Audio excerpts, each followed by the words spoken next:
ନମସ୍କାର। ଆଉ ଥରେ ମୁଁ ଆପଣମାନଙ୍କୁ ଆମ ଓଡ଼ିଆ ସଭା ସ୍କୁଲ ପାଠରେ ସ୍ୱାଗତ କରୁଅଛି।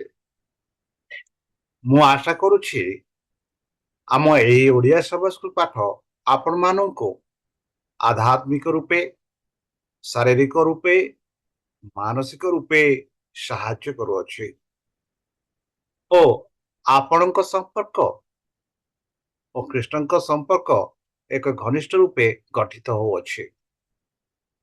ବନ୍ଧୁ ଚାଲନ୍ତୁ ଆମେ ଏହି ସପ୍ତାହର ପାଠ ଆରମ୍ଭ କରିବା। ଏହି ସପ୍ତାହର ପାଠ ଆରମ୍ଭ କରିବା ପୂର୍ବେ ଚାଲନ୍ତୁ ଆମେ ଏହି 3 ମାସରେ ବିଶେଷ ଭାବରେ କଣ ପଢିବାକୁ ଯାଉଛୁ ତାହା ବିଷୟରେ କିଛି ଦେଖିବା। ଏହି 3 ମାସ ଆମେ ବିଶେଷ ଭାବରେ ଆଲୋଚନା କରିବାକୁ ଯାଉଅଛୁ ଯାହା ବର୍ତ୍ତମାନ ଭଲ ଓ ମନ୍ଦ ବିଷୟରେ ଯୁଦ୍ଧ ଚାଲିଛି ବା ଶୈତାନ ଓ ଖ୍ରୀଷ୍ଟଙ୍କ ମଧ୍ୟରେ ଯାହା ଯୁଦ୍ଧ ଚାଲିଛି ତାହା ବିଷୟରେ ଆମେ ଆଲୋଚନା କରିବା। ତାହା ହେଉଛି ମହାନ ସଂଘର୍ଷ, ଯାହାକି ଇଂରାଜୀରେ କୁହାଯାଉଛି ଦ ଗ୍ରେଟ୍ କଣ୍ଟ୍ରୋଭର୍ସି।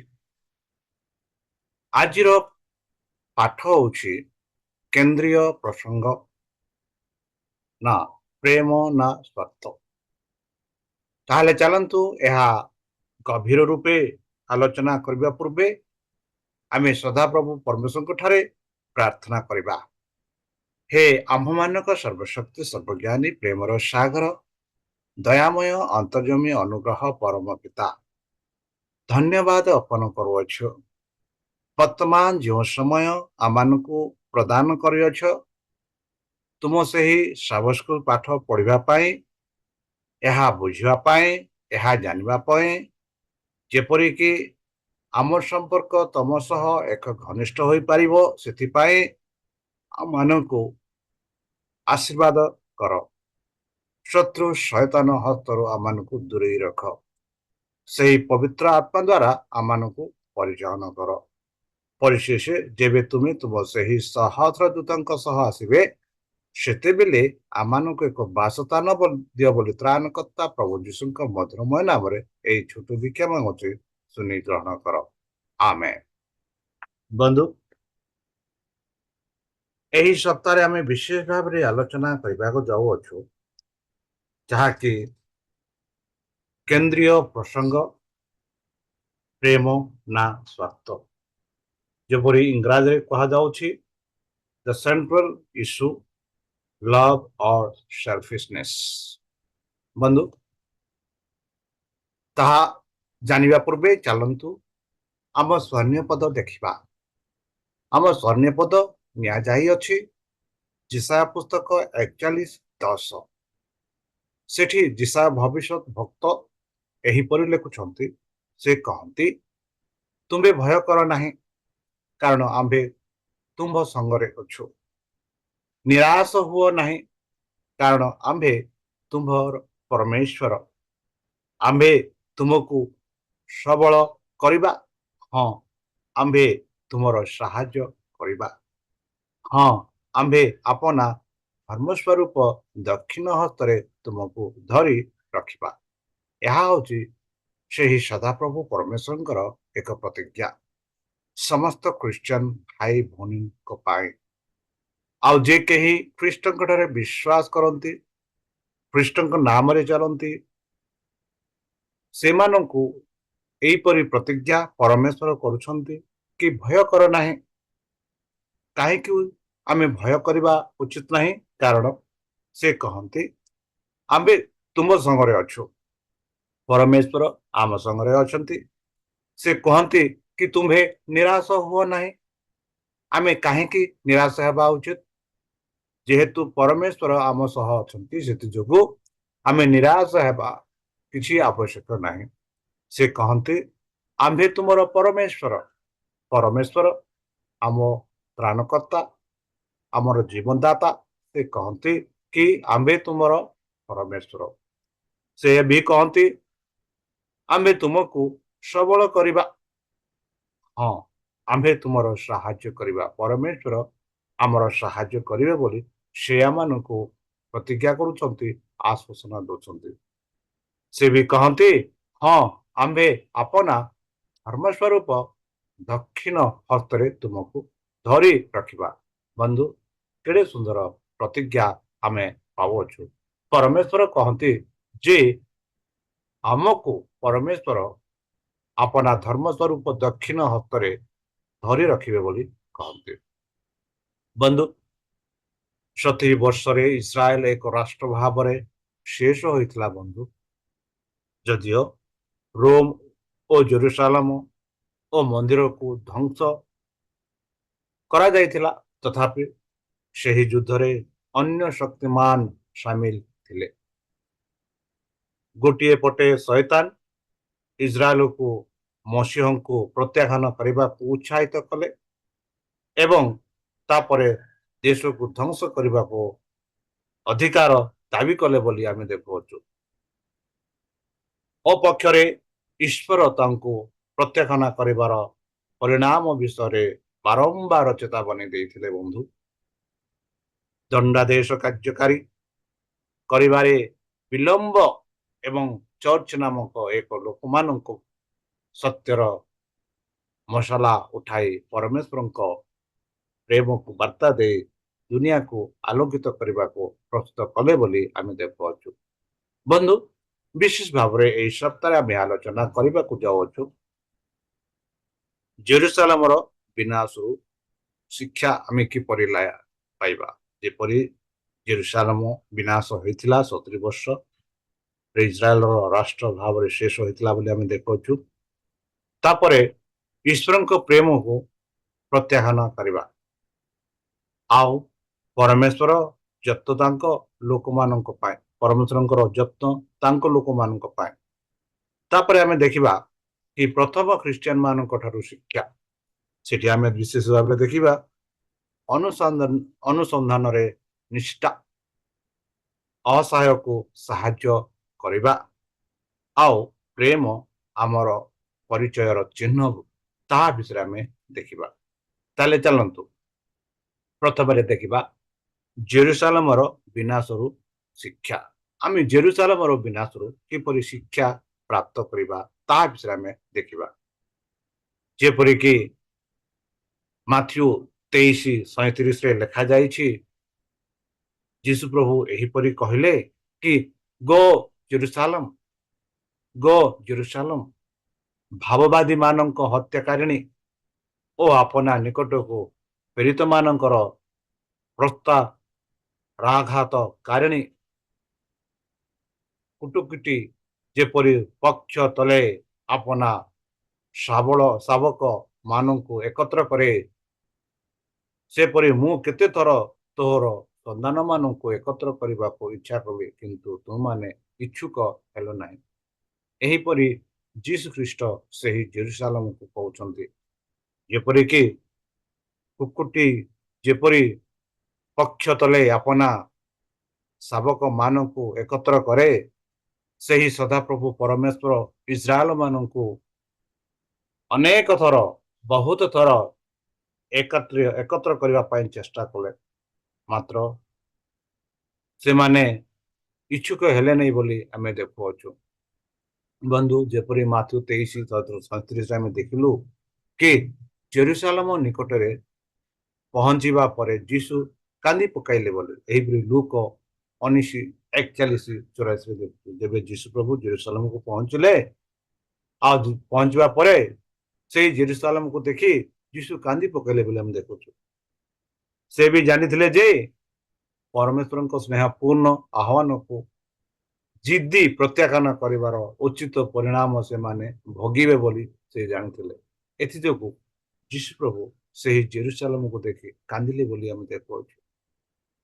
ସେ କାନ୍ଦି ପକାଇଲେ କାରଣ ଏହି ଦୁଃଖ ଘଟଣାକୁ ଏଡ଼ାଇ ଦିଆଯାଇ ପାରିଥାନ୍ତା, କାରଣ ଈଶ୍ୱର ଆମକୁ ଏତେ ଭଲ ପାଆନ୍ତି ଯେ ସେ ଚାହାନ୍ତି ଯେ କେହି ମରିଯାଆନ୍ତୁ ନାହିଁ। ଏହା ଈଶ୍ୱରଙ୍କ ଇଚ୍ଛା ନାହିଁ ବନ୍ଧୁ, କି କେହି ମରିଯାଆନ୍ତୁ ନାହିଁ, ବରଂ ସମସ୍ତଙ୍କ ପାଇଁ ଅନନ୍ତ ଜୀବନ ବା ସମସ୍ତେ ଅନନ୍ତ ଜୀବନ ପ୍ରାପ୍ତ ହୁଅନ୍ତୁ ବୋଲି ଈଶ୍ୱରଙ୍କ ଇଚ୍ଛା।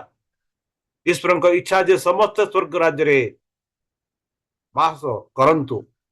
ଈଶ୍ୱରଙ୍କ ଇଚ୍ଛା ଯେ ସମସ୍ତେ ତାଙ୍କ ସହ ରୁହନ୍ତୁ। ମାତ୍ର ମନୁଷ୍ୟ ଯିଏକି ଶୈତାନର ପ୍ରଲୋଭନରେ ଶୈତାନର ବନ୍ଧୀରେ ଅଛନ୍ତି, ଆଉ ସେମାନେ କେବେ ହେଲେ ଈଶ୍ୱରଙ୍କ ବାକ୍ୟକୁ ମନେ ଦିଅନ୍ତି ନାହିଁ, ଯେପରି ଇସ୍ରାଏଲ ପ୍ରଜାମାନେ କରିଥିଲେ। ଆଉ ସେଥି ଯୋଗୁ ଯୀଶୁ ପ୍ରଭୁ ଜେରୁସାଲମ ଆଡେ ଦେଖି କାନ୍ଦିଲା ବୋଲି ଆମେ ଦେଖୁଅଛୁ। ବନ୍ଧୁ, ଇତିହାସ ଆମକୁ କହିଥାଏ ଯେ 66 ମସିହାରେ ଇହୁଦୀ ମାନେ ରୋମିଓ ନିର୍ଯାତନା ବିରୁଦ୍ଧରେ ବିଦ୍ରୋହ କରିଥିଲେ ବୋଲି। ବିଭିନ୍ନ ଇହୁଦୀ ଗୋଷ୍ଠୀ ପରସ୍ପର ମଧ୍ୟରେ ଲଢ଼େଇ କରିଥିବା ବେଳେ ରୋମିଓ ମାନେ ସହରକୁ ଘେରାଉ ରଖିଥିଲେ ବୋଲି ଆମେ ଦେଖୁଛୁ। 70 ବର୍ଷରେ ସବୁ କିଛି ଶେଷ ହେଲା। ଜେରୁସାଲମ ଓ ମନ୍ଦିରକୁ ଧ୍ୱଂସ କଲେ। ଆଉ ପ୍ରାୟ 10 ଲକ୍ଷ ଇହୁଦୀ ପ୍ରାଣ ହରାଇଲେ ବୋଲି ଆମେ ଦେଖୁଛୁ। ଯେବେ ଜେରୁସାଲମକୁ ଆକ୍ରମଣ କରାଗଲା, ଧ୍ୱଂସ କରାଗଲା, ସେତେବେଳେ ପ୍ରାୟ 10 ଲକ୍ଷ ଲୋକ ପ୍ରାଣ ହରାଇଲେ ବୋଲି ଆମେ ଦେଖୁଛୁ ବନ୍ଧୁ। କିନ୍ତୁ ଇତିହାସ ଆମକୁ କହିନାହିଁ ଯେ ଶୈତାନ କିପରି ଇହୁଦୀ ମାନଙ୍କୁ ବିଦ୍ରୋହ କରିବାକୁ ଏବଂ ରୋମୀମାନଙ୍କୁ ପ୍ରତିଶୋଧ ନେବାକୁ ଉତ୍ସାହିତ କଲେ। ଜେରୁସାଲେମର ବନ୍ଧୁ ବିନାଶ ଶୈତାନର ପ୍ରତ୍ୟକ୍ଷ କାର୍ଯ୍ୟ ଥିଲା ବନ୍ଧୁ। ଜୀବନର ଉତ୍ସରୁ ମୁହଁ ଫେରାଇ ଇସ୍ରାଏଲ ଏକ ଶତ୍ରୁର ଦ୍ୱାରେ ଥିଲା, ଯିଏ କେବଳ ବିନାଶ ଏବଂ ମୃତ୍ୟୁ ଚାହୁଁଛି। ହଁ ବନ୍ଧୁ, ଆଜି ବି ଶୈତାନ ଯୋଉ ଭାଇ ଭଉଣୀ, ଯେଉଁ ଲୋକ ଈଶ୍ୱରଙ୍କ ଠାରେ ଈଶ୍ୱରଙ୍କୁ ପ୍ରେମ କରନ୍ତି, ଈଶ୍ୱରଙ୍କ ଆଜ୍ଞା ମାନନ୍ତି, ସେମାନଙ୍କୁ ବିନାଶ କରିବା ପାଇଁ ଶୈତାନ ଆଗ୍ରହରେ ଅଛି। ଶୈତାନ ସେମାନଙ୍କୁ ନଷ୍ଟ କରିବା ପାଇଁ ଦେଖୁଅଛି। ତାହେଲେ ଏହି ବାକ୍ୟ ଦ୍ୱାରା ଆମମାନଙ୍କୁ ଜାଣିବାକୁ ହେବ ଯେ ପରମେଶ୍ୱର ଆମମାନଙ୍କୁ ବହୁତ ପ୍ରେମ କରନ୍ତି, ଆଉ ସେଇ ପ୍ରେମକୁ କେବେ ହେଲେ ଆମେ ପ୍ରତ୍ୟାଖ୍ୟାନ କରିବା ଉଚିତ ନାହିଁ। ବନ୍ଧୁ, ପରମେଶ୍ୱରଙ୍କ ତାଙ୍କ ଲୋକମାନଙ୍କ ପ୍ରତି ଯତ୍ନ ନିଅନ୍ତି। ପରମେଶ୍ୱର ଯେ କେହି ଈଶ୍ୱରଙ୍କ ଠାରେ ବିଶ୍ୱାସ କରନ୍ତି, ଯେ କେହି ତାଙ୍କ ବାକ୍ୟ ମାନି ଚାଲନ୍ତି, ସେମାନଙ୍କୁ ପରମେଶ୍ୱର ଯତ୍ନ ନିଅନ୍ତି। ସେମାନଙ୍କୁ ପରମେଶ୍ୱର ରକ୍ଷା କରନ୍ତି। ସେମାନଙ୍କୁ ପ୍ରତ୍ୟେକ ପ୍ରକାର ଦୁଃଖ କଷ୍ଟ ବାଧାରୁ ଉଦ୍ଧାର କରନ୍ତି। ଯେପରି ଯିଶାୟା ଭବିଷ୍ୟତ ବକ୍ତା ଲେଖନ୍ତି, ଯିଶାୟା 41:10ରେ ସେ କହନ୍ତି, ଯେପରି ଆମ ସ୍ତନ୍ୟ ପଦରେ ଆମେ ଦେଖିଲୁ କି ତୁମେ ଭୟ କର ନାହିଁ। କାହିଁକି ଆମେ ଭୟ କରିବା ଆବଶ୍ୟକ ନାହିଁ? କାରଣ ସେ ଆମ ସଙ୍ଗରେ ଅଛନ୍ତି। ସେ କହନ୍ତି ଆମମାନଙ୍କୁ କି ନିରାଶ ହୁଅ ନାହିଁ। କାହିଁକି ଆମେ ନିରାଶ ହେବା ଆବଶ୍ୟକ ନାହିଁ? ଯେହେତୁ ସେ ଆମ ପରମେଶ୍ୱର, ସେ ଆମର ସୃଷ୍ଟିକର୍ତ୍ତା, ସେ ଆମର ଜୀବନଦାତା, ସେ ଆମର ମୁକ୍ତିଦାତା। ଆଉ ସେ କହନ୍ତି ଆମ୍ଭେ ତୁମକୁ ସବଳ କରିବା।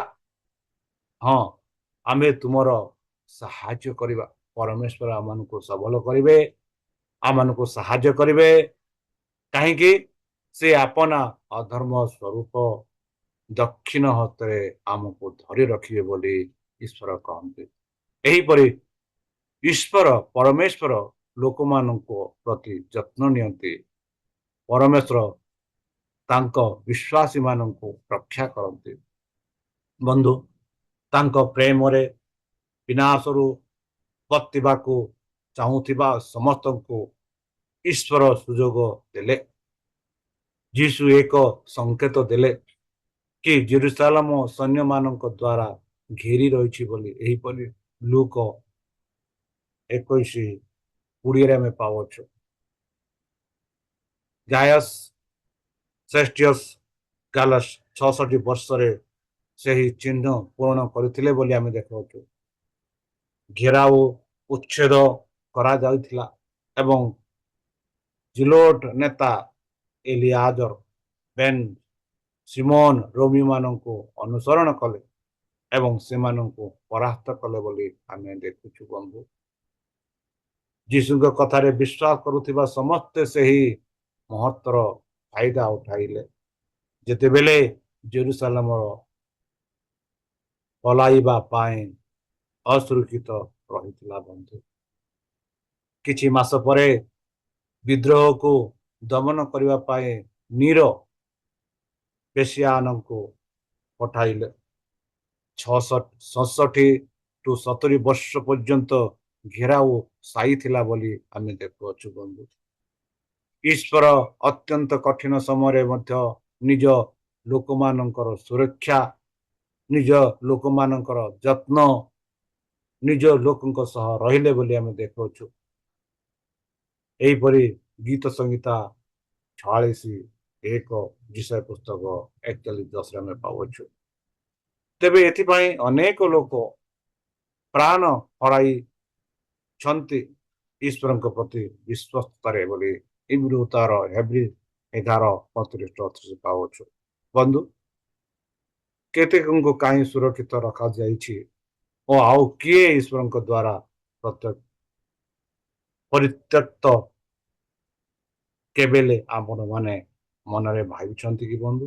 ଯେପରିକି ବନି ଏଲେନ୍ ଜି ହ୍ୱାଇଟ୍ ମହାନ ସଂଘର୍ଷ ପୃଷ୍ଠା 47ରେ ଦି ଗ୍ରେଟ୍ କଣ୍ଟ୍ରୋଭର୍ସି ପେଜ୍ 47ରେ ସେ ଏହିପରି କହନ୍ତି, ଦୁଷ୍ଟମାନଙ୍କ ହାତରେ ଅତ୍ୟାଚାରର ଶିକାର ହେବା ପାଇଁ ଧାର୍ମିକ ମାନଙ୍କୁ ଅନୁମତି ଦେଉଥିବା ରହସ୍ୟମୟ ପ୍ରଭୃତି ବିଶ୍ୱାସରେ ଦୁର୍ବଳ ଥିବା ଅନେକଙ୍କ ପାଇଁ ବହୁତ ଦୁଃଖର କାରଣ ହୋଇଛି।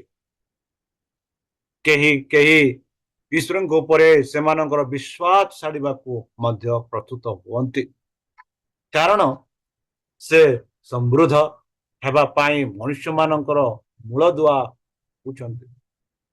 ଯେତେବେଳେ କି ଶ୍ରେଷ୍ଠ ଏବଂ ଶୁଦ୍ଧ ଲୋକମାନେ ସେମାନଙ୍କର ନିଷ୍ଠୁର ଶକ୍ତି ଦ୍ୱାରା ଦୁଃଖିତ ଏବଂ ଯନ୍ତ୍ରଣା ଭୋଗୁଛନ୍ତି, ବନ୍ଧୁ ସେଠି ଗୋଟିଏ ପ୍ରଶ୍ନ ଉଠୁଛି, ଯିଏ ନ୍ୟାୟ ଓ ଦୟାଳୁ ଏବଂ ଯିଏ କ୍ଷମତାରେ ଅସୀମ, ସେ କିପରି ଏଭଳି ଅନ୍ୟାୟ ଓ ଅତ୍ୟାଚାରକୁ ସହ୍ୟ କରିପାରିବ?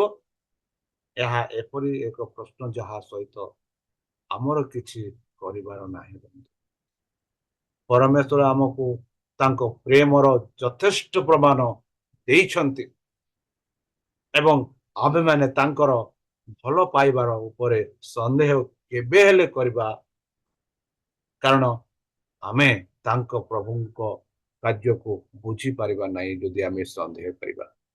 ବନ୍ଧୁ, ତାହେଲେ ଚାଲନ୍ତୁ ପ୍ରାରମ୍ଭିକ ଖ୍ରୀଷ୍ଟିଆନ ମାନଙ୍କର ଠାରୁ ଶିକ୍ଷା କଣ ପାଇବା। ପ୍ରଥମ ଶିକ୍ଷା ଖ୍ରୀଷ୍ଟିଆନ ମାନଙ୍କ ଠାରୁ ଆମେ କଣ ଶିକ୍ଷା ପାଇପାରିବା? ବନ୍ଧୁ, ବିଶ୍ୱାସ ଏବଂ ଅତ୍ୟାଚାର, ଯେପରି ଆମେ ଦେଖୁଛୁ ପ୍ରେରିତ 8:3ରେ, କିନ୍ତୁ ସାଉଲ ଘରେ ଘରେ ପଶି ପୁରୁଷ ଓ ସ୍ତ୍ରୀଙ୍କ ମାନଙ୍କୁ ଟାଣି ଆଣି କାରାଗାରରେ ସମର୍ପଣ କରି ମଣ୍ଡଳୀକୁ ଉଚ୍ଛିନ୍ନ କରିବାକୁ ଲାଗିଲେ। ବନ୍ଧୁ, ବିଶ୍ୱାସ ଦ୍ୱାରା ତାଡ଼ନା ପାଇଥିଲେ। ଯେପରି ଆମେ ସାଉଲଙ୍କ କାହାଣୀରେ ଦେଖିବା, ସାଉଲଙ୍କ ଜୀବନରେ ଦେଖିବା, ସାଉଲ କିପରି ଘରେ ଘରେ ପଶି ପୁରୁଷ ଓ ସ୍ତ୍ରୀ ମାନଙ୍କୁ ଟାଣି ଆଣି କାରାଗାରରେ ସମର୍ପଣ କରି ଆଉ ମଣ୍ଡଳୀକୁ ତାଡ଼ନା ଦେଉଥିଲେ ବୋଲି ଆମେ ଦେଖୁଅଛୁ। ବନ୍ଧୁ, ପ୍ରାରମ୍ଭ ପ୍ରକୃତରେ ଆଶାଜନକ ଥିଲା। ହଜାର ହଜାର ସଂଖ୍ୟାରେ ପରିବର୍ତ୍ତନ ହୋଇଥିଲେ ବୋଲି ଆମେ ଦେଖୁଛୁ। ଯୀଶୁ ଖ୍ରୀଷ୍ଟଙ୍କ ମୃତ୍ୟୁ ପରେ ଯେବେ ଈଶ୍ୱରଙ୍କ ଶିଷ୍ୟମାନେ ତାଙ୍କ ବାକ୍ୟ ପ୍ରଚାର କଲେ, ହଜାର ହଜାର ଲୋକ ଖ୍ରୀଷ୍ଟଙ୍କୁ ବିଶ୍ୱାସ କଲେ, ଆଉ ଦିନକୁ ଦିନ ସେହି ସଂଖ୍ୟା ବଢିବାର ଲାଗିଲା। ବିଶ୍ୱାସୀ ମାନେ କ୍ଷମତା ସହିତ ପ୍ରଚାର କଲେ ସେହି ପ୍ରଭୁଙ୍କ ବିଷୟରେ। ବିଶ୍ୱାସୀ ମାନେ ଧୈର୍ଯ୍ୟ ସହିତ ସେହି ଯୀଶୁ ଖ୍ରୀଷ୍ଟଙ୍କ ବିଷୟରେ ପ୍ରଚାର କଲେ, ଲୋକମାନଙ୍କୁ କହିଲେ, ଆଉ ଯେ କେହି ତାଙ୍କ ବାକ୍ୟ ଶୁଣିଲେ ସେମାନେ ବିଶ୍ୱାସ କରି ସେହି ସଂଖ୍ୟାରେ ଗଠିତ ହେଲେ ବୋଲି ଆମେ ଦେଖୁଅଛୁ। କିନ୍ତୁ ଶତ୍ରୁ ଆସନ୍ତା ରହିଲା ନାହିଁ ବନ୍ଧୁ, ଶୈତାନ କେବେ ହେଲେ ଆସନ୍ତା ରହିଲା ନାହିଁ, ଯାହାକି ଆମେ ପ୍ରଥମ ଧମକ ପାଉଅଛୁ ପ୍ରେରିତ 4:17-18। କିପରି ସେଠି ସେଇ ଡିକନ ଷ୍ଟିଫେନକୁ ମରା ଯାଇଥିଲା। ତାପରେ ଆମେ ଦେଖୁଛୁ ପ୍ରେରିତ 5:40ରେ ଦଣ୍ଡ ବିଧାନ। ସେହିପରି ଆମେ ଦେଖୁଅଛୁ ପ୍ରେରିତ 7:59ରେ ସେମାନେ ଶେଷରେ ମରଣ ହେଲେ ବୋଲି ଦେଖୁଛୁ ବନ୍ଧୁ। ଶାଲଙ୍କ ଦ୍ୱାରା ସୃଷ୍ଟି ହୋଇଥିବା ଅତ୍ୟାଚାର କାରଣରୁ ଶିଷ୍ୟମାନେ ବିକ୍ଷିପ୍ତ ହୋଇଥିଲେ ବୋଲି ଆମେ ଦେଖୁଅଛୁ ବନ୍ଧୁ। ଯେଉଁ ଅତ୍ୟାଚାର ପ୍ରାରମ୍ଭ ହୋଇଥିଲା ଶାଲଙ୍କ ଦ୍ୱାରା, ଆଉ ସେଇ ଅତ୍ୟାଚାର ଦ୍ୱାରା ଆମେ ଦେଖୁଅଛୁ କିପରି ଶିଷ୍ୟମାନେ ବିକ୍ଷିପ୍ତ ହୋଇଥିଲେ। କିନ୍ତୁ ଆଲୋକ ବାହାରକୁ ଯିବା ତ ଦୂରରୁ କଥା, ବିଶ୍ୱାସୀମାନଙ୍କ ବିଶ୍ୱସ୍ତତା ଯୋଗୁଁ ଏହା ସମଗ୍ର ଜଣାଶୁଣା ଦୁନିଆରେ ଅଧିକ ଉଜ୍ଜଳ ହୋଇଥିଲା ବୋଲି ଆମେ ଦେଖୁଅଛୁ। ଈଶ୍ୱରଙ୍କ ବାକ୍ୟ କେବେ ହେଲେ ବନ୍ଦ ହୋଇନାହିଁ। ସେ ଆଲୋକ କେବେ ହେଲେ ବାହାରକୁ ଯିବା ତ ଦୂରର କଥା ବୋଲି ଆମେ ଦେଖୁଛୁ। ସେଠି ଆମେ ଦେଖୁଅଛୁ କିପରି କିପରି ଈଶ୍ୱରଙ୍କ ଲୋକମାନେ ସେ ଈଶ୍ୱରଙ୍କ ବାକ୍ୟକୁ ଶୁଣିଲେ, ଆଉ ଆଉ ଲୋକେ ବିଶ୍ୱାସ କଲେ, ଆଉ ଖ୍ରୀଷ୍ଟଙ୍କ ପାଖକୁ ଆସିଲେ। ଯୀଶୁ ତାଙ୍କ ମଣ୍ଡଳୀକୁ ଏକ ଆଦେଶ ଦେଇଛନ୍ତି ଏବଂ ଏହାକୁ ଆଗକୁ ବଢାଇବାର କ୍ଷମତା ଦେଇଥିଲେ ବୋଲି ଆମେ ପ୍ରେରିତ 1:8 ଦେଖୁଅଛୁ। କୌଣସି ଶକ୍ତି ଶାରୀରିକ କିମ୍ବା ଆଧ୍ୟାତ୍ମିକ ସୁସମାଚାର ଅଗ୍ରଗତିକୁ ଅଟକାଇ ପାରିବ ନାହିଁ ବୋଲି ମାଥ୍ୟୁ 16:18 ଦେଖୁଅଛୁ। କି କୌଣସି ଶକ୍ତି କି ଶାରୀରିକ କିମ୍ବା ଆଧ୍ୟାତ୍ମିକ ସେହି ସୁସମାଚାରକୁ ଅଗ୍ରଗତିକୁ ଅଟକାଇ ପାରିବନି ବୋଲି ଆମେ ଦେଖୁଅଛୁ ବନ୍ଧୁ। ଈଶ୍ୱର ଯଦି ଆମ ପାଇଁ ଥାନ୍ତି ତେବେ କେହି ଆମ ବିରୁଦ୍ଧରେ ହୋଇପାରିବେ ନାହିଁ। ଏହିପରି ରୋମିଓ 8:31। ଯଦି ଈଶ୍ୱର ଆମ ସହ ଅଛନ୍ତି, ଈଶ୍ୱର ଯଦି ଆମର ଯତ୍ନ ନେଉଛନ୍ତି, ଈଶ୍ୱର ଯଦି ଆମ ପାଖେ ଅଛନ୍ତି, କେହି ବି କିଛି କରିପାରିବେ ନାହିଁ ବନ୍ଧୁ। ଅଭାବୀ ଲୋକଙ୍କୁ ସାହାଯ୍ୟ କରନ୍ତୁ, ଯେପରି ପ୍ରେରିତ 2:45 ଆମେ ଦେଖୁଛୁ ବନ୍ଧୁ। ପୁଣି ସେମାନେ ଆପଣା ଆପଣା ସ୍ଥାବର ଅବସ୍ଥାର ସମ୍ପତ୍ତି ବିକ୍ରୟ କରି ଯାହାର ଯେପରି ପ୍ରୟୋଜନ ସେହି ଅନୁସାରେ ସମସ୍ତଙ୍କୁ ବାଣ୍ଟି ଦେବାକୁ ଲାଗିଲେ। କେଡ଼େ ସୁନ୍ଦର କଥା ବନ୍ଧୁ। ସେହି ସମୟରେ ଖ୍ରୀଷ୍ଟିଆନ ମାନେ ଯେବେ ଯୀଶୁଖ୍ରୀଷ୍ଟଙ୍କୁ ବିଶ୍ୱାସ କଲେ, ଯାହାର କିଛି ଅଭାବ ଥିଲା, ଯାହାର କିଛି ସାହାଯ୍ୟ ଥିଲା, ସେମାନଙ୍କ ସମ୍ପତ୍ତିରୁ ବିକ୍ରୟ କରି ସେମାନଙ୍କୁ ବାଣ୍ଟିଲେ ବୋଲି ଆମେ ଦେଖୁଅଛୁ ବନ୍ଧୁ। ଏହା ହଉଛି ଖ୍ରୀଷ୍ଟଙ୍କ ଜୀବନରେ ଯାହା ଆମେ ଶିକ୍ଷା ପାଉଛୁ। ଯେବେ ଯୀଶୁ ପ୍ରଭୁ ଏହି ପୃଥିବୀରେ ଥିଲେ, ସେ ସମସ୍ତଙ୍କୁ ସାହାଯ୍ୟ କଲେ, ସମସ୍ତଙ୍କୁ ଯାହା ଥିଲା ତାହା ବାଣ୍ଟିଲେ। ଏହିପରି ଯୀଶୁଖ୍ରୀଷ୍ଟ କରିଥିଲେ ବୋଲି ଆମେ ଦେଖୁଅଛୁ। ପ୍ରେରିତ 2:42-47 ଆମେ ଦେଖୁଛୁ ଗୋଟିଏ ପ୍ରଶ୍ନ କି ପ୍ରାରମ୍ଭିକ ଖ୍ରୀଷ୍ଟିଆନ ମାନଙ୍କ ଉପରେ ସୁସମାଚାର କଣ ପ୍ରଭାବ ପଡିଥିଲା ବନ୍ଧୁ? ବର୍ତ୍ତମାନ ଏହି ଖ୍ରୀଷ୍ଟ ଧର୍ମ ବିଷୟରେ ଆପଣଙ୍କ ଜୀବନରେ କି ପ୍ରକାର ପ୍ରଭାବ ପକାଉଛି ଆପଣଙ୍କୁ ନିଜେ ଚିନ୍ତା କରନ୍ତୁ। ଆଉ ଯେପରି ଆପଣମାନେ ଈଶ୍ୱରଙ୍କ ବିଷୟରେ ଅନ୍ୟମାନଙ୍କୁ କହୁଛନ୍ତି, ସେମାନଙ୍କ ଜୀବନରେ ଈଶ୍ୱରଙ୍କ ବାକ୍ୟ କିପରି ପ୍ରଭାବ ପକାଉଛି ତା ବିଷୟରେ କିଛି ଚିନ୍ତା କରନ୍ତୁ।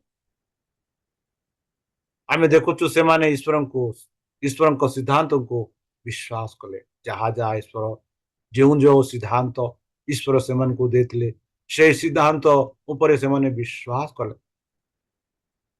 ଆମେ ଦେଖୁଛୁ ଯେଉଁମାନଙ୍କ ପାଖରେ ଉପହାର ଥିଲା, ସେମାନେ ଅସୁସ୍ଥକୁ ସୁସ୍ଥ କରୁଥିଲେ। ଯେଉଁ ଉପହାର ଥିଲା ସେମାନଙ୍କ ଠାରେ ସେମାନେ ସେବା କାର୍ଯ୍ୟରେ ନିଜକୁ ନିଯୁକ୍ତ କରିଥିଲେ ବୋଲି ଆମେ ଦେଖୁଅଛୁ। ସେମାନଙ୍କ ମଧ୍ୟରେ ସମସ୍ତ ଜିନିଷ ସମାନ ଥିଲା। କେହି ବି କହିଲେ ନାହିଁ ଏହା ମୋର, ଏହା ତୁମର। ଯାହା ଥିଲା ସମସ୍ତେ ବାଣ୍ଟି ଖାଇଲେ, ଯାହା ଥିଲା ସମସ୍ତଙ୍କର ସମାନ ଥିଲା ବୋଲି ଆମେ ଦେଖୁଅଛୁ। ଯାହାକି ପ୍ରାଥମିକ ଖ୍ରୀଷ୍ଟମାନଙ୍କ ଜୀବନରେ ଏହିପରି ଆଚରଣ ଥିଲା ବନ୍ଧୁ।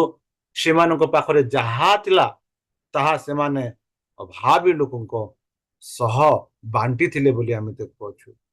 ଆମେ ବେଲେ ବେଲେ ଅଭାବୀ ଲୋକଙ୍କ ସହ ସାହାଯ୍ୟ କରିବା ପାଇଁ ପଛକି ହୋଇଥାଉ। ମାତ୍ର ଏଠି ଦେଖୁଅଛୁ କିପରି ପ୍ରାରମ୍ଭିକ ଖ୍ରୀଷ୍ଟିଆନ ମାନେ ଅଭାବୀ ଲୋକମାନଙ୍କ ସହ ବାଣ୍ଟିଥିଲେ, ସାହାଯ୍ୟ କରୁଥିଲେ, କିପରି ସେମାନଙ୍କୁ ସେବା କରିଥିଲେ ତାହା ଆମେ ଦେଖୁଅଛୁ। ତାହା ଛଡା ସେମାନେ ସାଧାରଣ ସଭା କରିଥିଲେ, ଏକତ୍ର ହେଉଥିଲେ, ପ୍ରଭୁ ଭୋଜନ ହଉଥିଲେ, ପ୍ରଭୁଙ୍କ ଗାନ କରୁଥିଲେ, ପ୍ରଭୁଙ୍କୁ ପ୍ରଶଂସା କରୁଥିଲେ, ପ୍ରଭୁଙ୍କର ଆରାଧନା କରୁଥିଲେ, ଆଉ ପ୍ରଭୁଙ୍କ ବାକ୍ୟ ପ୍ରଚାର କରୁଥିଲେ ବୋଲି ଆମେ ଦେଖୁଅଛୁ। ସେମାନେ ଘରେ ଘରେ ସଭା କଲେ ବନ୍ଧୁ, ଯେଉଁଠାରେ ସେମାନେ ସଦାପ୍ରଭୁଙ୍କୁ ପ୍ରଭୁ ଭୋଜନ ପାଳନ କରୁଥିଲେ ବନ୍ଧୁ। ଘରେ ଘରେ ସେମାନେ ସଭା କରୁଥିଲେ, ଆଉ ଘରେ ଘରେ ସେମାନେ ପ୍ରଭୁ ଭୋଜ ବି ପାଳନ କରୁଥିଲେ ବୋଲି ଆମେ ଦେଖୁଅଛୁ। ସେମାନେ ଆନନ୍ଦ ଏବଂ ହୃଦୟର ସରଳତା ସହିତ ବଞ୍ଚିଥିଲେ। କେବେ ହେଲେ ସେମାନେ ଦୁଃଖୀ ହେଲେନି। ଆନନ୍ଦରେ, ସରଳତାରେ, ଖୁସିରେ ସେମାନେ ବଞ୍ଚିଥିଲେ ପ୍ରାରମ୍ଭିକ ଖ୍ରୀଷ୍ଟିଆନ ମାନେ। ବନ୍ଧୁ, ସେମାନେ ଈଶ୍ୱରଙ୍କୁ ପ୍ରଶଂସା କଲେ। କେବେ ହେଲେ ଈଶ୍ୱରଙ୍କୁ ପ୍ରଶଂସା କରିବାର ବନ୍ଦ କଲେନି। ସଦା ସର୍ବଦା ସେମାନେ ଈଶ୍ୱରଙ୍କୁ ପ୍ରଶଂସା କଲେ, ଆଉ ଈଶ୍ୱରଙ୍କ ବାକ୍ୟକୁ ମାନି ଚାଲିଲେ। ଖ୍ରୀଷ୍ଟଙ୍କ ଦୂତ ଭାବରେ ସେମାନେ ଯୀଶୁଙ୍କ ଅନୁକରଣ କଲେ। ଆଖପାଖ ଲୋକଙ୍କ ଆବଶ୍ୟକତାକୁ ଯତ୍ନ ଦେଇ ସେମାନେ ସମଗ୍ର ସହର ଆଶୀର୍ବାଦ ଲାଭ କରିଥିଲେ ବନ୍ଧୁ। ଆଜି ଆମେ ମଧ୍ୟ ଗାଁ ଗହଳି, ସହର, ଟାଉନରେ ବାସ କରୁଛୁ। ଆଖପାଖ ଲୋକଙ୍କୁ ଆମେ ଖ୍ରୀଷ୍ଟଙ୍କ ବିଷୟରେ କିପରି ପ୍ରଚାର କରୁଛୁ, ଆମେ ଖ୍ରୀଷ୍ଟଙ୍କ ଦୂତ ଭାବରେ ସେମାନଙ୍କୁ କିପରି ସେବା କରୁଛୁ, ଆମେ ନିଜକୁ ପ୍ରଶ୍ନ କରିବାକୁ ପଡିବ। ଆମେ ଖ୍ରୀଷ୍ଟଙ୍କ କାର୍ଯ୍ୟ କିପରି କରୁଛୁ? ହଁ ବନ୍ଧୁ, ଆମ ଆଖପାଖ ଲୋକ ଅଛନ୍ତି, ଆମ ସାହିରେ ଲୋକ ଅଛନ୍ତି, ଆମ ଗାଁରେ ଲୋକ ଅଛନ୍ତି, ଆମ ସହରରେ ଲୋକ ଅଛନ୍ତି, ଏମିତି ଯେ ସେମାନେ ଖ୍ରୀଷ୍ଟଙ୍କ ବିଷୟରେ ଜାଣିନାହାନ୍ତି। ଆମର କର୍ତ୍ତବ୍ୟ ହଉଛି ସେମାନଙ୍କୁ ସାହାଯ୍ୟ କରିବା, ସେମାନଙ୍କୁ ଜୀବନର ସତ୍ୟ ଭିତରେ କହିବା କି ଯୀଶୁ ହଉଛନ୍ତି ସେଇ ସତ୍ୟ ପଥ, ସେହି ହଉଛନ୍ତି ଉଦ୍ଧାରକର୍ତ୍ତା, ଯୀଶୁ ହଉଛନ୍ତି ସେଇ ମାର୍ଗ ବୋଲି ଆମେ କହିବା ଉଚିତ। ସେହିଭଳି ଚର୍ଚ୍ଚ ପରସ୍ପର ପ୍ରତି ଖ୍ରୀଷ୍ଟିଆନ ମାନଙ୍କର ଭଲ ପାଇବା ଏବଂ ସେମାନଙ୍କ ସମ୍ପ୍ରଦାୟ ପ୍ରତି ଚିନ୍ତା ଦ୍ୱାରା ପରିଚିତ ହେବା ଉଚିତ ବନ୍ଧୁ। ହଁ ବନ୍ଧୁ, ଯେପରି ପ୍ରାଥମିକ ଖ୍ରୀଷ୍ଟିଆନ ମାନେ କରିଥିଲେ, ସେହିପରି ଆମେ ପରସ୍ପର ଖ୍ରୀଷ୍ଟିଆନ ମାନଙ୍କ ଭଲ ପାଇବା, ସେହିପରି ସେମାନଙ୍କ ସମ୍ପ୍ରଦାୟ ପ୍ରତି ଚିନ୍ତାଧାରା ପରିଚିତ ହେବା ଆମର କର୍ତ୍ତବ୍ୟ। ବନ୍ଧୁ, ପ୍ରେମ ହଉଛି ଆମର ପରିଚୟର ଚିହ୍ନ। ଯେପରି ଜହନ 13:35 ଆମେ ଦେଖୁଛୁ, ଯଦି ତୁମମାନଙ୍କର ପରସ୍ପର ପ୍ରତି ପ୍ରେମ ଥାଏ, ତାହେଲେ ତୁମେ ମାନେ ଯେ ମୋର ଶିଷ୍ୟ, ଏହା ସମସ୍ତେ ତଦ୍ୱାରା ଜ୍ଞାତ ହେବେ। ହଁ ବନ୍ଧୁ, ପରସ୍ପର ପ୍ରେମ କରିବା, ଶତ୍ରୁକୁ ପ୍ରେମ କରିବା, ଦୁଃଖୀକୁ ପ୍ରେମ କରିବା, ସମସ୍ତଙ୍କୁ ପ୍ରେମ କରିବା। ଏହି ପ୍ରେମ ଦ୍ୱାରା ଅନ୍ୟମାନେ ଜାଣିପାରିବେ କି ଆମମାନେ ସେଇ ଯୀଶୁ ଖ୍ରୀଷ୍ଟଙ୍କର ଶିଷ୍ୟ। ସେମାନେ ଯୀଶୁ ଖ୍ରୀଷ୍ଟଙ୍କୁ ଜାଣିପାରିବେ ବୋଲି ଜହନ 13:35 ଆମେ ଦେଖୁଛୁ। ବନ୍ଧୁ, ମହାଜାଗତିକ ସଂଘର୍ଷରେ ସମ୍ପୃକ୍ତ ପ୍ରତ୍ୟେକ ପକ୍ଷର ନିଜତ୍ୱ ବୈଶିଷ୍ଟ୍ୟ ରହିଛି। ଶୈତାନ ଘୃଣା କରେ ଓ ନଷ୍ଟ କରେ, ଈଶ୍ୱର ଭଲ ପାଆନ୍ତି ଆଉ ସେ ପୁନରୁଦ୍ଧାର କରନ୍ତି ବୋଲି ଆମେ ଦେଖୁଅଛୁ ବନ୍ଧୁ। ଗୋଟିଏ ଦଳ କିମ୍ବା ଅନ୍ୟ ଦଳର ଅନୁଗାମୀ ମାନଙ୍କରେ ଏହି ଢାଞ୍ଚା ଅନୁଯାୟୀ କାର୍ଯ୍ୟ କରନ୍ତି ବନ୍ଧୁ। ଯଦି ଆମେ ଈଶ୍ୱରଙ୍କୁ ଅନୁସରଣ କରୁ, ତେବେ ଆମେ ଅନ୍ୟମାନଙ୍କୁ ଦେଖାଇବା ପ୍ରେମ ମାଧ୍ୟମରେ ଏହା ଦେଖାଇବାକୁ ହେବ ବୋଲି ପ୍ରଥମ ଜହନ 4:20-21 ଦେଖୁଅଛୁ। ଦ୍ୱିତୀୟରେ ଆମେ ଦେଖୁଛୁ ବନ୍ଧୁ, ଓ ତୃତୀୟ ଶତାବ୍ଦୀରେ ଖ୍ରୀଷ୍ଟିଆନ ମାନେ ନିଷ୍କପଟ ପ୍ରେମକୁ ଅଭ୍ୟାସରେ ପରିଣତ କରିଥିଲେ। ଆଜି ଆମେ ସମସ୍ତେ ସ୍ୱାର୍ଥପର, ଯାହା ଅଛି ଅନ୍ୟମାନଙ୍କ ସହିତ ବାଣ୍ଟୁ ନାହୁଁ। ଈଶ୍ୱରଙ୍କ ପ୍ରେମ ସେମାନଙ୍କୁ ସହିତ ବାଣ୍ଟି ନାହୁଁ। ମାତ୍ର ପ୍ରଥମ ଦ୍ୱିତୀୟ ଶତାବ୍ଦୀର ଖ୍ରୀଷ୍ଟିଆନ ମାନେ ନିଷ୍ପର୍ଥ ଥିଲେ, ପ୍ରେମକୁ ଅଭ୍ୟାସରେ ସେମାନେ ପରିଣତ କରିଥିଲେ। ଦୁଇଟି ପ୍ରମୁଖ ମହାମାରୀ ସମୟରେ ବନ୍ଧୁ ଯାହାକି ଘଟିଥିଲା 160 ଓ 265 ବର୍ଷରେ ସେମାନେ ନିଜ ସୁରକ୍ଷାକୁ ଧ୍ୟାନ ନ ରଖି ପ୍ରଭାବିତଙ୍କୁ ଯତ୍ନ ନେବା ପାଇଁ ନିଜକୁ ଉତ୍ସର୍ଗ କରିଥିଲେ ବୋଲି ଆମେ ଦେଖୁଛୁ। ଏହା ହଉଛି ଖ୍ରୀଷ୍ଟଙ୍କ କାର୍ଯ୍ୟ। ସେମାନେ ନିଜକୁ ଭଲ ପାଇବାକୁ ଦେଇଛନ୍ତି ଏବଂ ଲକ୍ଷ ଲକ୍ଷ ଲୋକଙ୍କୁ ଉପକୃତ କରିଛନ୍ତି, କିନ୍ତୁ ସେମାନେ ନିଜ ପ୍ରତି ଧ୍ୟାନ ଆକର୍ଷଣ କଲେ ନାହିଁ ବନ୍ଧୁ। ବରଂ ଯାହା ପାଇଁ ସେମାନେ ନିଜ ଜୀବନ ଦେବାକୁ ଇଚ୍ଛୁକ ଥିଲେ ବନ୍ଧୁ, ତାଙ୍କ ପ୍ରତି ସେମାନଙ୍କର ମୁକ୍ତିଦାତା ଯୀଶୁ, ତାଙ୍କ ପ୍ରତି ସେମାନଙ୍କର ମୁକ୍ତିଦାତା ଯୀଶୁ ଥିଲେ ବନ୍ଧୁ। ଯେପରି ଭଉଣୀ ଏଲେନ୍ ଜି ହ୍ୱାଇଟ୍ କହନ୍ତି ସେହି ବହିରେ, ଗଡ୍ସ ଆମେଜିଂ ଗ୍ରେସ୍, ଅନସର୍ଚେବଲ ରିଚେସ୍, ଜୁନ୍ 28, ଈଶ୍ୱରଙ୍କର ଏତେ ସୁନ୍ଦର ପ୍ରେମ, ଈଶ୍ୱରଙ୍କର ଏତେ ସୁନ୍ଦର ଦୟା, ଈଶ୍ୱରଙ୍କର ଏତେ ସୁନ୍ଦର କୃପା ବନ୍ଧୁ। ପ୍ରତ୍ୟେକ ଆତ୍ମାର ସୌଭାଗ୍ୟ ହେଉଛି ବନ୍ଧୁ କି ଏକ ଜୀବନ ଚ୍ୟାନେଲ ହେବା, ଯାହା ମାଧ୍ୟମରେ ପରମେଶ୍ୱର ତାଙ୍କ କୃପାର ଭଣ୍ଡାର, ଖ୍ରୀଷ୍ଟଙ୍କ ଅତୁଟ ଧନକୁ ଦୁନିଆରେ ଜଣାଇ ପାରିବା। ଏପରି କିଛି ନାହିଁ ଯାହା ଖ୍ରୀଷ୍ଟଙ୍କ ପ୍ରତିନିଧି ଭାବରେ ଏତେ ଚାହାନ୍ତି ଯେ ତାଙ୍କ ଆତ୍ମା ଏବଂ ଚରିତ୍ରକୁ ଦୁନିଆକୁ ପ୍ରତିନିଧିତ୍ୱ କରିବା। ତ୍ରାଣକର୍ତ୍ତାଙ୍କ ପ୍ରେମର ମାନବିକତା ମାଧ୍ୟମରେ ପ୍ରକାଶ ପାଇବା ଭଳି ଦୁନିଆକୁ ଏତେ କିଛି ଦରକାର ନାହିଁ। ସମଗ୍ର ସ୍ୱର୍ଗ ସେହି ଚ୍ୟାନେଲକୁ ଅପେକ୍ଷା କରି ରହିଛି, ଯାହା ମାଧ୍ୟମରେ ପବିତ୍ର ଢେଲକୁ ମାନବ ହୃଦୟ ପାଇଁ ଆନନ୍ଦ ଏବଂ ଆଶୀର୍ବାଦ ରୂପେ ଢାଲି ପାରିବ। ତାହେଲେ ବନ୍ଧୁ ଚାଲନ୍ତୁ ସେହି ଯୀଶୁ ଖ୍ରୀଷ୍ଟ ଯିଏକି ସେ ଆମମାନଙ୍କୁ ସେବା କଲେ, ପ୍ରେମରେ ଜୀବନ ଦାନ ଦେଲେ, ସେ ସ୍ୱାର୍ଥପର ନଥିଲେ, ଆମ ପାଇଁ ସେ ଜୀବନ ଦେଲେ। ତେବେ ଆମର କେନ୍ଦ୍ରୀୟ ପ୍ରସଙ୍ଗ ହେବା ଉଚିତ, ଯେପରି ଯୀଶୁ ଖ୍ରୀଷ୍ଟ ଅନ୍ୟମାନଙ୍କୁ ପ୍ରେମ କରିଥିଲେ, ଯେପରି ଯୀଶୁ ଖ୍ରୀଷ୍ଟ ଅନ୍ୟମାନଙ୍କୁ ସାହାଯ୍ୟ କରୁଥିଲେ। ଯେହେତୁ ପରମେଶ୍ୱର ଆମମାନଙ୍କୁ କହନ୍ତି କି ତୁମେ ଦୁଃଖିତ ହୁଅ ନାହିଁ, କି ତୁମେ ମତେ ବିଶ୍ୱାସ କର। ସେ କହନ୍ତି ତୁମେ ଭୟ କର ନାହିଁ, କାରଣ ଆମେ ତୁମ ସଙ୍ଗରେ ଅଛୁ। ନିରାଶ ହୁଅ ନାହିଁ, କାରଣ ଆମେ ତୁମର ପରମେଶ୍ୱର। ଆମେ ତୁମକୁ ସବଳ କରିବା, ହଁ ଆମେ ତୁମର ସାହାଯ୍ୟ କରିବା, ହଁ ଆମ୍ଭେ ଆପଣା ଧର୍ମ ସ୍ୱରୂପ ଦକ୍ଷିଣ ହାତରେ ତୁମକୁ ଧରି ରଖିବା। ଏହିପରି ପରମେଶ୍ୱର ମାନଙ୍କୁ ପ୍ରତିଜ୍ଞା କରୁଛନ୍ତି। ଚାଲନ୍ତୁ ସେହି ପ୍ରତିଜ୍ଞାକୁ ଧରି ଆମେ ଆଗକୁ ବଢିବା, ଆଉ ପରମେଶ୍ୱରଙ୍କ ସାହାଯ୍ୟ ନେଇ ଈଶ୍ୱରଙ୍କ ବିଷୟରେ ଅନ୍ୟମାନଙ୍କୁ କହିବା। ତାହେଲେ ଚାଲନ୍ତୁ ନିଜକୁ ସମର୍ପଣ କରି ତାହାଙ୍କ ମଧୁର ନାମେ ଆମେ ପ୍ରାର୍ଥନା କରିବା। ହେ ଆମମାନଙ୍କ ସର୍ବଶକ୍ତି ସର୍ବଜ୍ଞାନୀ ପ୍ରେମର ସାଗର, ଦୟାମୟ ଅନ୍ତର୍ଜମୀ ଅନୁଗ୍ରହ ପରମ ପିତା, ଧନ୍ୟବାଦ ଅର୍ପଣ କରୁଅଛୁ। ବର୍ତ୍ତମାନ ଯେଉଁ ବାକ୍ୟ ତୁମ ସମସ୍ତ ପାଠ ଦ୍ୱାରା ଜାଣିଲୁ, ତୁମ ସେହି ପ୍ରେମ ବିଷୟରେ, ତୁମ ସେହି ସ୍ୱାର୍ଥହୀନ ପ୍ରେମ ବିଷୟରେ, ଯୋଉ ପ୍ରେମ ଆମମାନଙ୍କ ପାଇଁ ଦେଇଅଛ, ଯୋଉ ପ୍ରେମ କରି ଆମମାନଙ୍କ ପାଇଁ କ୍ରୁଶରେ ମୃତ୍ୟୁ ହୋଇଛ, ସେଥିକୁ ଆମେ ଧନ୍ୟବାଦ ଦଉଛୁ ବନ୍ଧୁ। ସେହି ପ୍ରଭୁ ସେହି ପ୍ରେମ ଅନ୍ୟମାନଙ୍କୁ ବାଣ୍ଟିବା ପାଇଁ ଆମମାନଙ୍କୁ ସାହାଯ୍ୟ କର, ଶକ୍ତିରେ ପରିପୂର୍ଣ୍ଣ କର, ଆଉ ପବିତ୍ର ଆତ୍ମା ଦ୍ୱାରା ଆମମାନଙ୍କୁ ପରିଚାଳନା କର। ଶତ୍ରୁ ଶୈତାନ ହାତରୁ ଆମମାନଙ୍କୁ ଦୂରେଇ ରଖ। ଆଉ ପରିଶେଷ ଯେବେ ତୁମେ ତୁମ ସେହି ସହସ୍ର ଦୂତଙ୍କ ସହ ଆସିବେ, ସେତେବେଳେ ଆମମାନଙ୍କୁ ଏକ ବାସସ୍ଥାନ ଦିଅ ବୋଲି ତ୍ରାଣକର୍ତ୍ତା ପ୍ରଭୁ ଯୀଶୁଙ୍କ ମଧୁରମୟ ନାମରେ ଛୋଟ ବିକ୍ଷମ ଅଛି, ତୁମେ ଗ୍ରହଣ କର। ଆମେନ୍।